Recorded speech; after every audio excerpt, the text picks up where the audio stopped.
Hey guys, okay, so a final analysis. What we think about this curriculum. So, from this particular sample curriculum, uh, our first goal of specifically naming and considering people of color, Native communities, LGBTQ plus people, women, and non neurotypical persons. We think it pretty much fails that goal. It does not mention race, gender identity, sexual orientation, or some other minoritized groups that we would like to see. It also does not specifically mention non neurotypical people, which is who it's intended for. Two, recognizing the impact of content on the mind and body, so every space can be a trauma informed space. We think, great, it does accomplish that. This sample curriculum does a really nice job of bringing it home how what you feel in your mind and what happens in your mind um, impacts your body, impacts your actions. Number three, acknowledges and proposes skills or action steps to combat the systems of oppression that don't allow one and two to exist.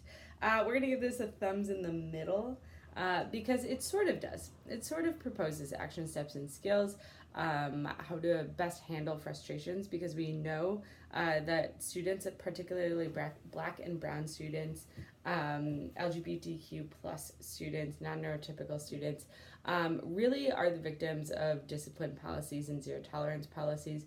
Often fighting plays into that.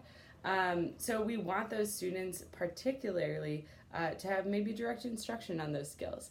While this doesn't say that they are often the target of discipline policies that are unfair, we think that it does sort of set them up for success, and hopefully tries to start doing some of that to dismantle it on an individual level, but we need to do more on an institutional level to look at our discipline policies and see how they unfairly blame minoritized students.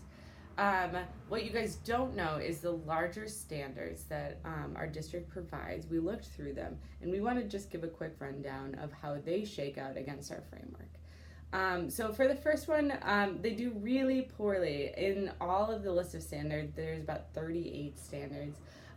There's not one that specifically mentions race, gender identity, gender expression, women, but it does mention non-neurotypical people. So it makes a lot of caveats and things like that for students who might not be neurotypical, whether that's developmentally or in other ways. Two, it really does recognize the impact of content on mind and body. Just like this lesson, this standards package really actively works to look for how we can make better trauma-informed spaces in our school, particularly how what we're doing in schools impacts students in a physical and emotional way. And lastly, acknowledges and proposes skills or action steps to combat the systems of oppression that don't allow the first and second to exist. Again, a thumbs in the middle.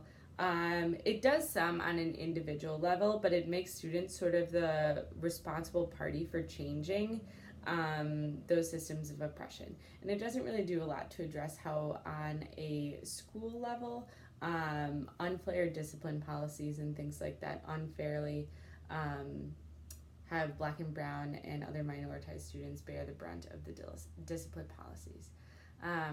So overall, we're really happy that we had the opportunity. Thank you, Dr. Marshall. Thank you, Bo, for allowing us to examine these social and emotional learning standards. Please let us know if you guys have any questions.